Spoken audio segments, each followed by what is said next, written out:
following the principles of teaching. Okay. Before I start the class, anyone who wants to volunteer for the ice breaking? The ice breaking?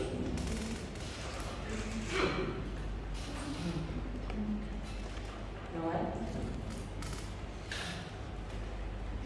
Yep, ice breaking. Any volunteers? Did I prepare it?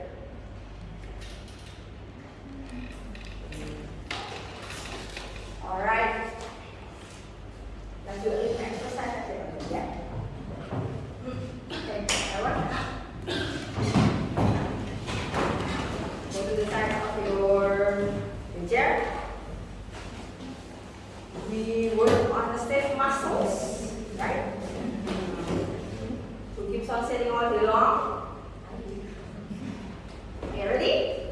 Let's do a little exercise. Stand up. 1, 2, 3, 4, 5, 6, 7, 8. Open your legs. You go to the right. 1, 2, 3, 4, 5, 6, 7, 8. Go to the right. 1, 2, 3, 4, 5, 6, 7, 8. Right. 1, 2, 3, 4, 5, 6, 7, 8. Backward. 1, 2, 3, 4, 5, 6, 7, 8. Okay, your feet. Up like this. 1, 2, 3, 4, 5, 6, 7, 8. Okay, the other one. 1, 2, 3, 4, 5, 6, 7, 8. Okay. You can go back to your seat. Yeah. Hopefully it helps there. Now we're going to start our class. Okay. So we're going to discuss on learning styles. Yeah, learning styles. What do you know for learning styles? Before I start. Learning styles?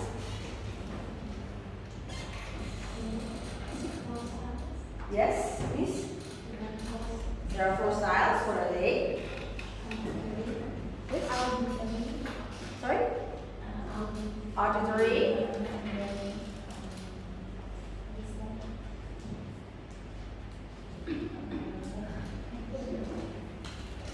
Auditory, and then?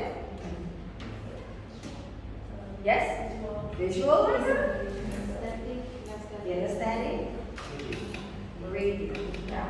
We call it part. Yeah, part learning styles. Okay. Let's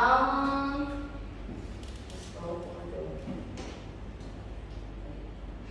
So, learning styles is meant to give facilitate all students, right? Because of the thoughts that everyone learns in different ways. Yeah. So knowing and understanding the various learning styles can help you design or manage the class activities. Yeah.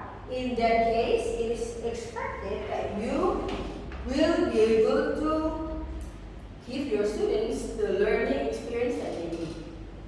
And of course, in the end, that they will grasp all the knowledge that you would want to transfer to them. Okay, so that's the basic idea. Okay. Here I go to here the presentation will match about the each learning styles and also the practices or the methods that you can teach that you can use in the class. Yeah. So first, this is the easiest part. Visual learners. Okay. The characteristic of a visual learners. Anyone? Who have read? Visual learners. They prefer to go with images. Yeah, like that, posters, that kind of thing. And also diagrams, charts. Okay? They can read this easily than the auditory or kinesthetic ones. Okay, so they know if this line goes here, it means go up, which means so it's easier for them to read this than anyone else who who have the learning styles of kinesthetic or auditory, for example. Okay, the teaching strategies. So give them, when you teach them, try to go with the materials that have visual aids, of course, pictures, graphics, charts, yeah, or images. You can also use video or presentation. Okay? Any of your, and also you can use visual and organizers, graphic organizers to organize information. So with visuals, everything has to have the with visuals, everything has to have the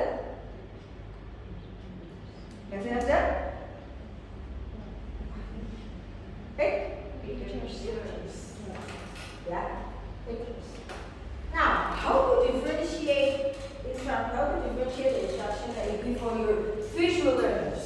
Okay, so allow them to use visuals and props to make the concepts of concrete and that is concrete and tangible. For example, once I asked my students in grade 1 for them to write something on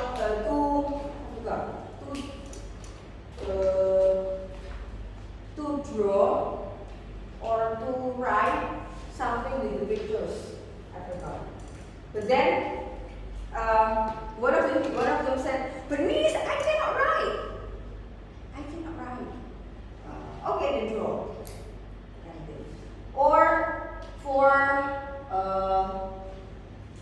Or you can use graphics organizers to help them after they read something. When you teach lessons that has anything to do with readings, okay, you can always ask or you can always have your visual learners to draw, for example, with my hand, right? To go with my hand. That is graphic organizers. To organize what information that they got from the passage, okay? Or you can ask them to draw charts or diagrams. Yeah, so it depends on the topic of the lesson. But for visuals, pictures is very important. They need to visualize it so they can understand the information that they got. Okay, this is the one thing with the visual learners. Who is visual learners here? Who can learn easy with drawings? Okay, is there anything else? Oh, let's go with other. Right. Next is for the auditory learners.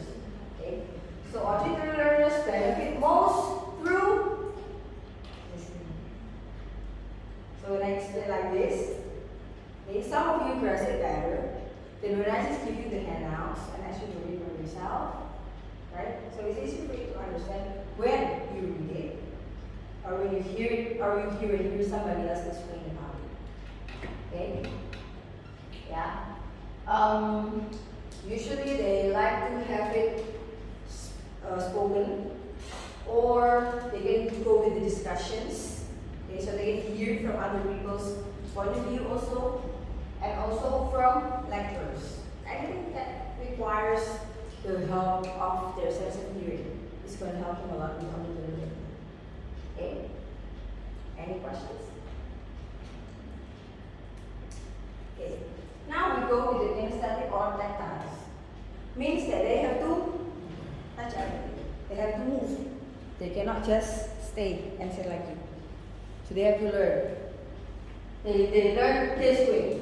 Yeah. So the best way is from physical activities and hands-on experiences. So that's why athletes are mostly coming from what learners? Kinesthetic. Because you keep on moving, learn something. Yeah. So when they benefit from hands-on experiments, hands-on learning. Okay, they can modify the dough. They didn't stop, right? When they do, when they use the dough, they can make lots of, they can create lots of shapes. Okay, because it is hands-on. They touch it. When I touch it, I understand. When I do it, I know.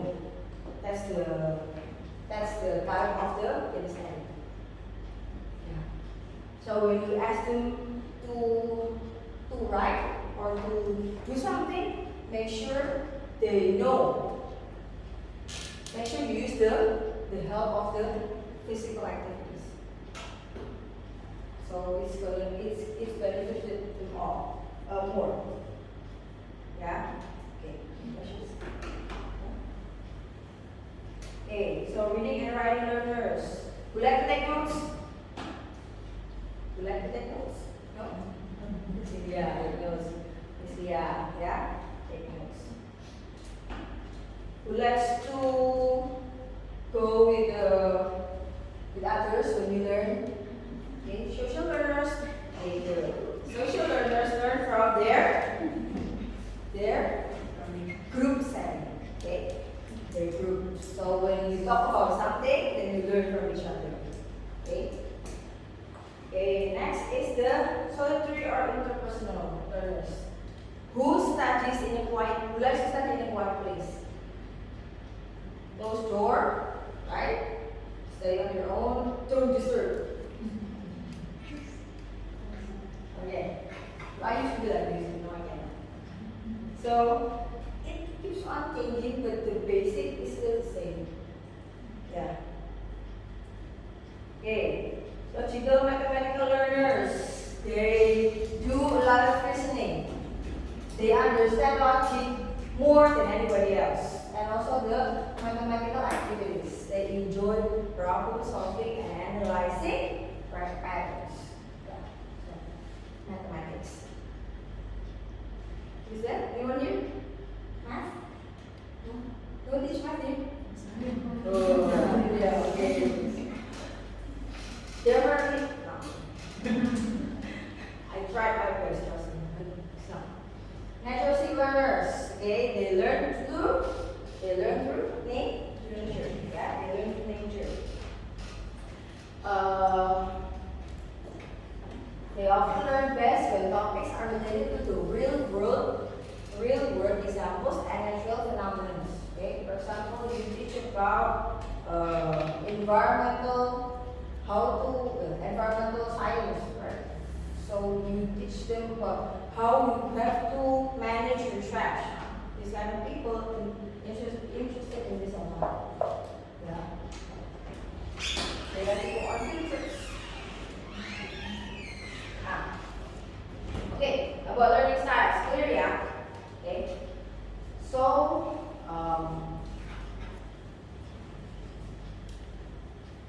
you can have like more than one learning style, okay? Like me, I am visual, but I also solitary, right? So I can learn better when everything is fun, or when I'm alone, right? But with other people, it's going to be different style, okay? Okay. Any questions? No?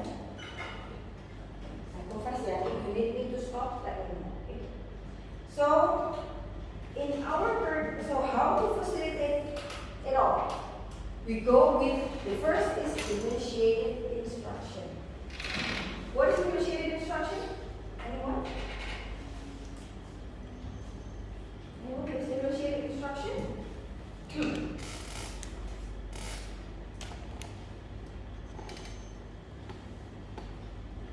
So because different people learn in different ways, you created a differentiated instruction. This is the instructional strategies. Okay? The instruction that you give to your students. For example, open your book. See page 1. Whom do you think will do the instructions? Who do you think will understand the instructions better? The auditor. For the visual learners, you have to show. This is visual. For the kinesthetic, you have to point. You have to yeah. Show. And touch. Yeah.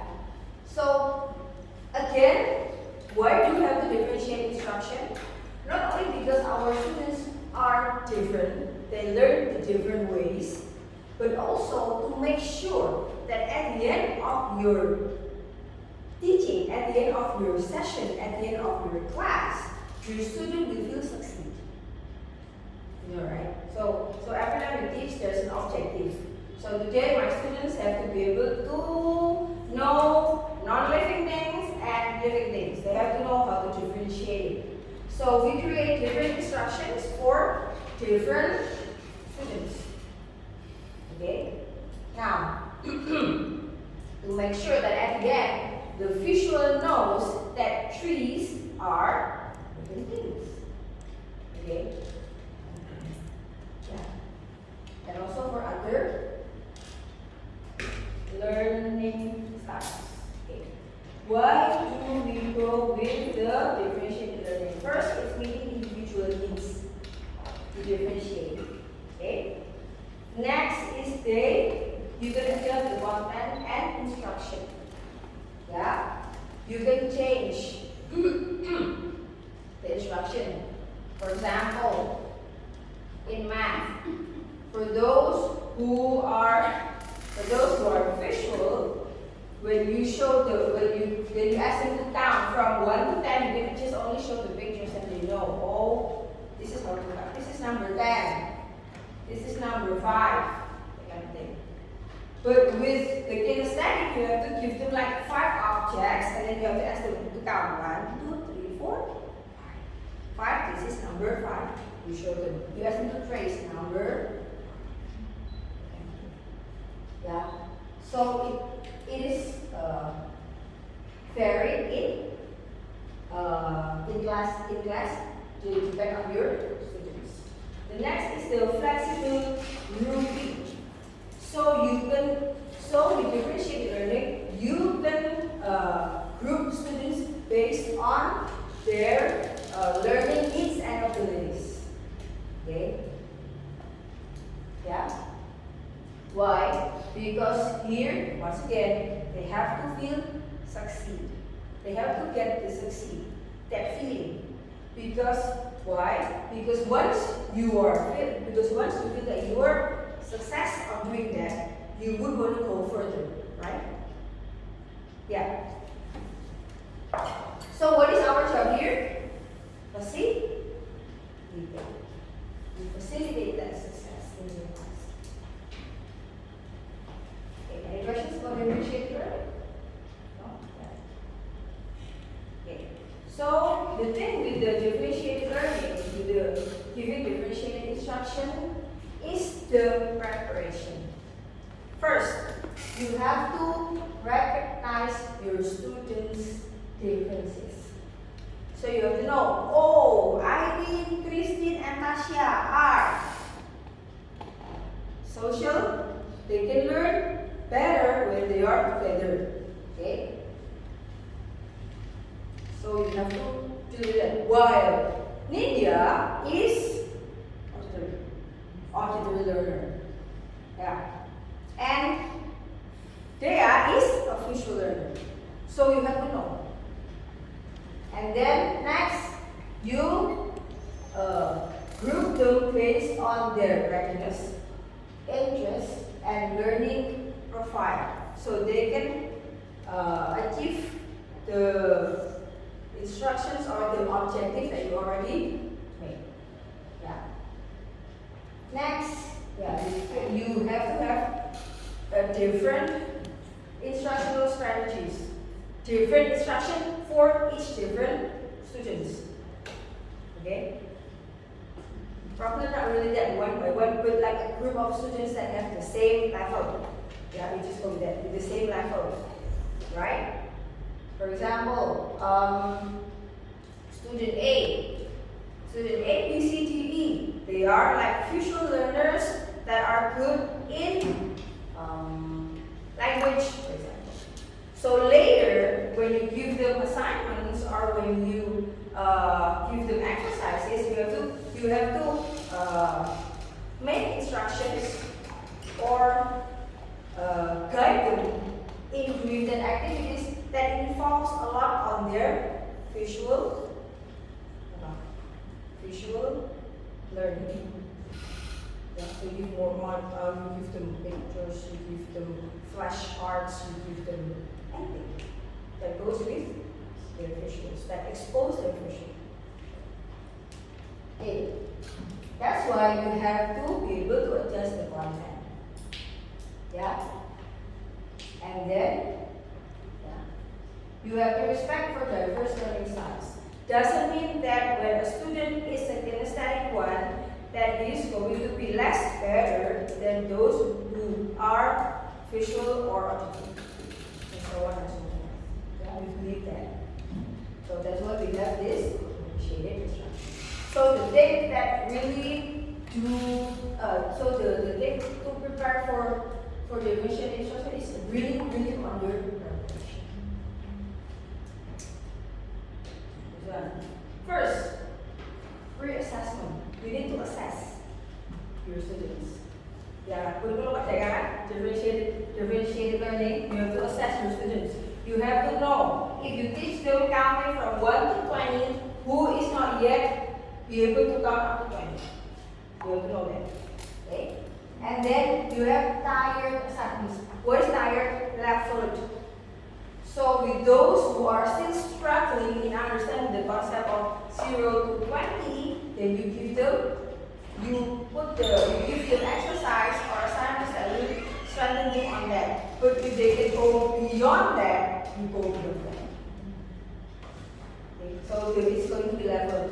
When your students like the one who did previously the previous group that did not know how to count 0 to 20, when they go level up until they reach the standard level at least.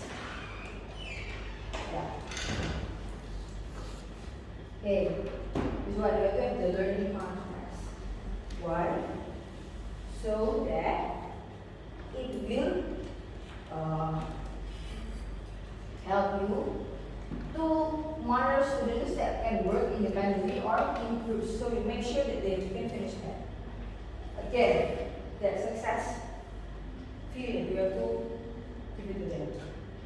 Then they will go further, right?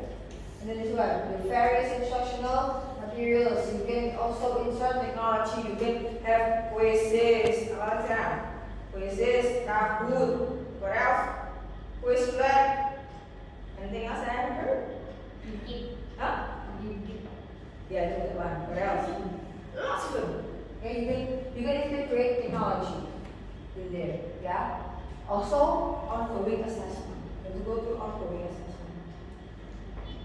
Okay. Teacher and your support. Differentiated again. Differentiated. Okay, yeah.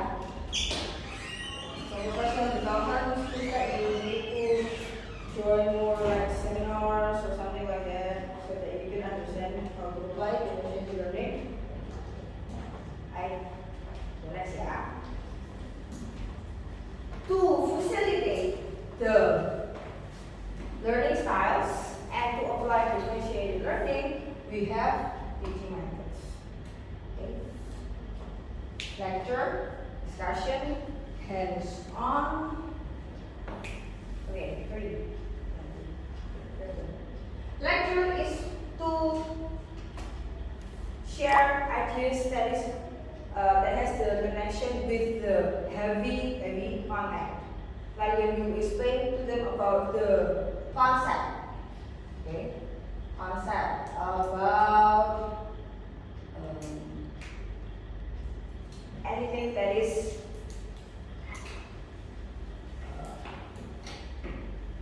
probably not really easy for you to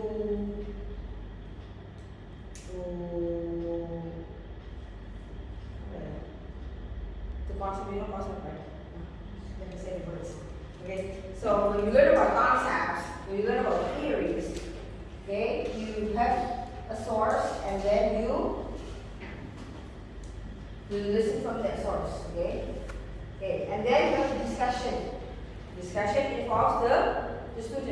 between groups. You can apply cooperative learning, collaborative learning, that kind of thing. Yeah? Exactly. You can put them into debates. Okay? Also hands-on activities. Usually this one that really ignite the students' interest on learning. Because they can touch. Like when you do experiments, they can touch. Okay? Or when they do the projects, they can relate more the subject matter into daily life experience. Yeah. Okay. So this method, hands-on method, promote the active learning. So the one who is learning is the teacher or the student? So teacher. Active learning. The one who's learning is who learn most is the student, right? So they can learn from them, from the hands-on activities, from what they're doing. Okay? And helps the students to develop the practical skills. Okay, this one. Review information, yeah? Review method. Discussion. Discussion method, this one. When everyone shares, then you learn from each. The benefit of the discussion method promotes critical thinking. Okay? Because you're encouraged to analyze information and evaluate different perspectives. Okay? This way you can also develop your own opinions. Then you will share with others. Others have different opinions. Okay, you ask why. They explain. And then they ask you why are you thinking like this, that kind of thing. So that's promotes critical thinking. Why is this thing going that way instead of this way? Yeah. Develop communication skills, which is very, very neat. Partnership 21 for the 21st century. Emphasize more on the communication skills and collaboration. This one. Okay. So besides competing, you were asked to have more collaboration. Okay. How do you collaborate? You can commute. Right? Yeah. And then the last one is that you explore multiple perspectives. How would you fix this? How would you fix this? How would you fix this? The eraser is not in their proper condition. So how would you fix this? Anyone? Come on. Yeah. How do you fix this?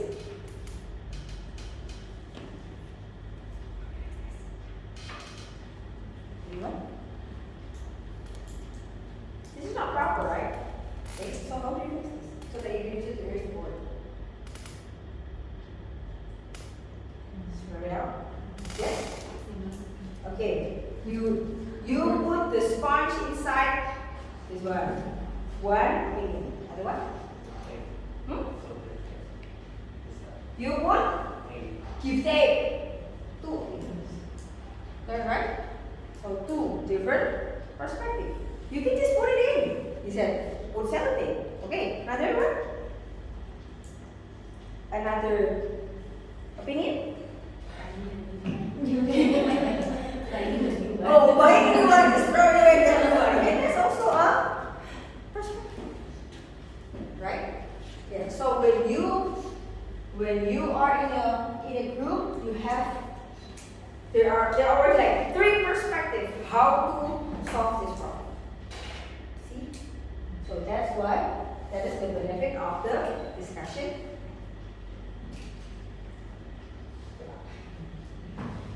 Alright. Demonstration.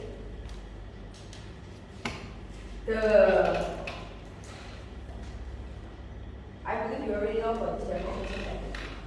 When you see the pictures, like what do you think that makes it interesting? Okay, it is a teaching technique where the teacher shows students how to perform a specific task using a tool or solve a problem.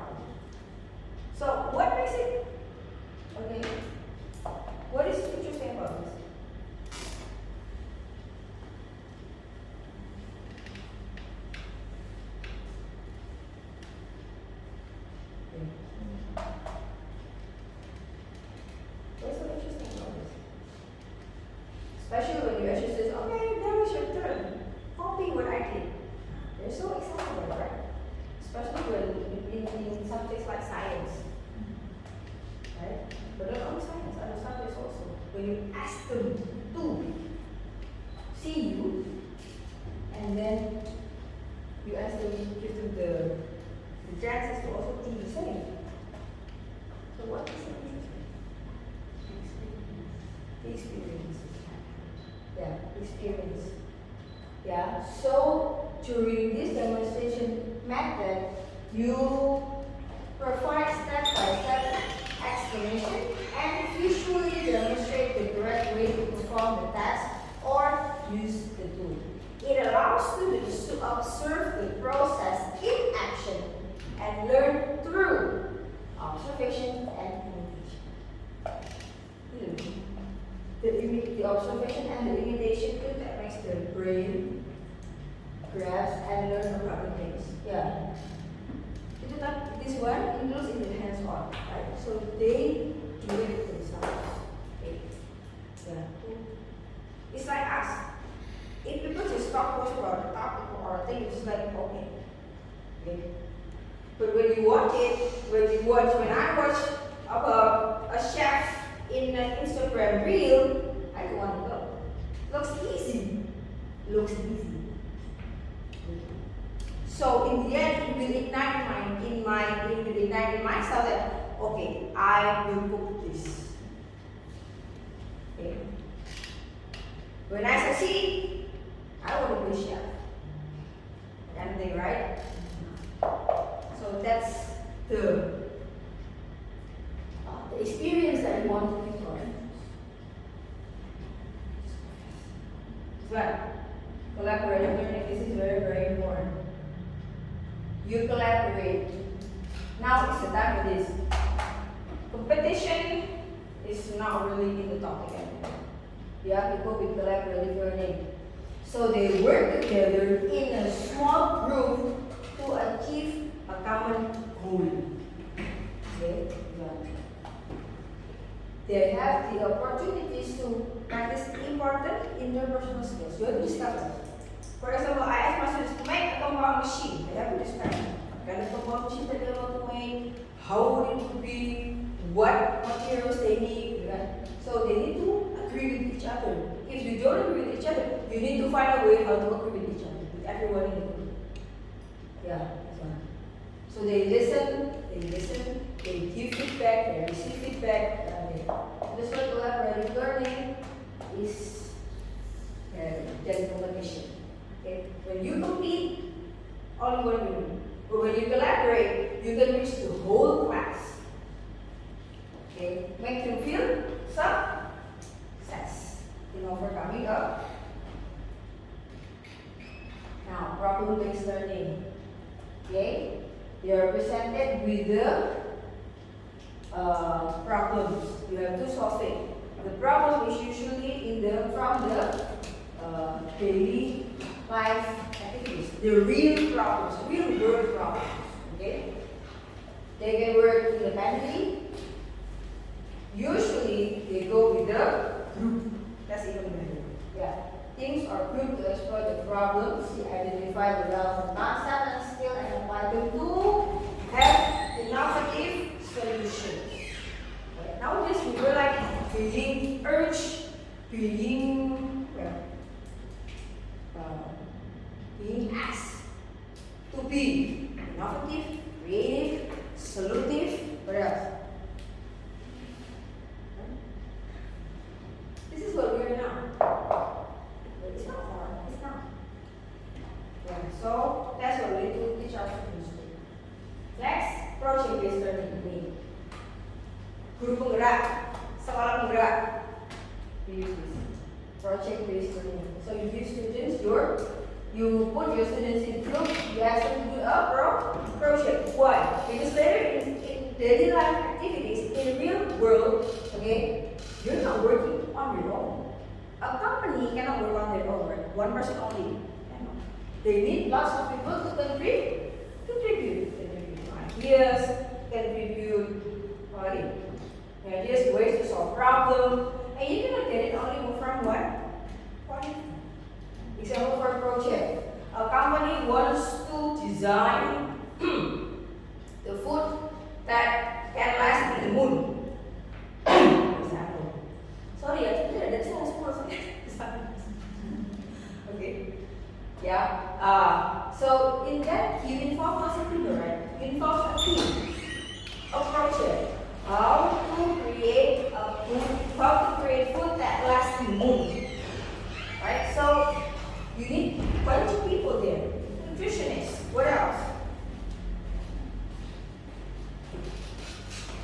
What does it mean? The astronauts. Bunch of people in that project. That India is going to make it. That India is going to produce the food that will last in the moon, for example. So that's all. Yeah. Okay, this is interesting. Anyone ever heard of fluid classroom? Never done it? Okay. Maybe you can use it later. Yeah. So flipped classroom is that the instructional model where the learning was done outside of the class for the students. So students were equipped with readings or videos or any other equipment or any other tool to learn before the class, to learn the topic before the class. Yeah. For example, you can give your students the reading, or you can read from the textbook this page to this page, and then watch a video from National Geography or from some source from YouTube about this. Okay, and then you give them questions, so they learn way before the class started. Okay, and then when they're in the class, you facilitate them with the discussion first about what they've done, and then going further from that. So you can pull them further from that. Yeah. For example, they learn about water. Okay, they watch the movie about water, they read about water, they answer questions about water. So in the class, the teacher asks, so how? So why? Or for example, what kind of project that you can go to conserve the water? You don't teach them anymore. Oh, water is a liquid. No, it's out of the topic. It's out of the league, right? So you can go further with this. Yeah.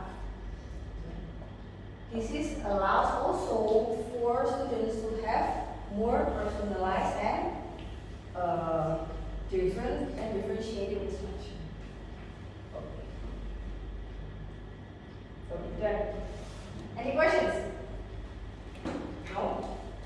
Okay. So who have never been teaching in the class before? You teach adults, children, right? Everyone teaches in the class, right? Okay. So you have a case to study in your class, right? Yeah? Okay. Your job now is, you still have like 15 minutes. Okay, 15 minutes. Okay. Now your class consists of various students. Some are kinesthetics, some are auditory, most are visual. This is just an example, okay?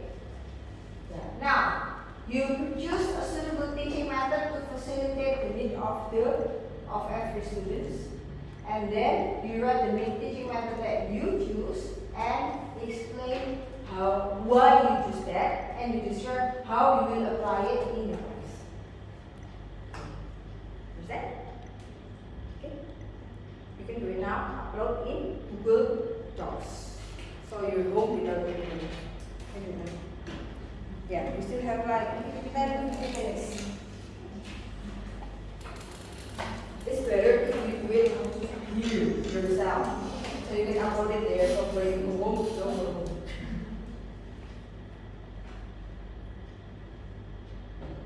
Siapa yang bawa handphone? Ya. Ya.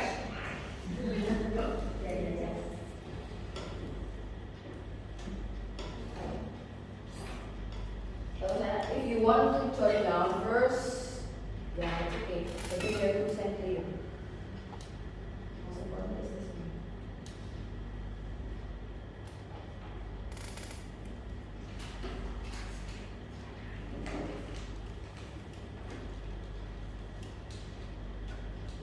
Teaching method you can combine. You can combine.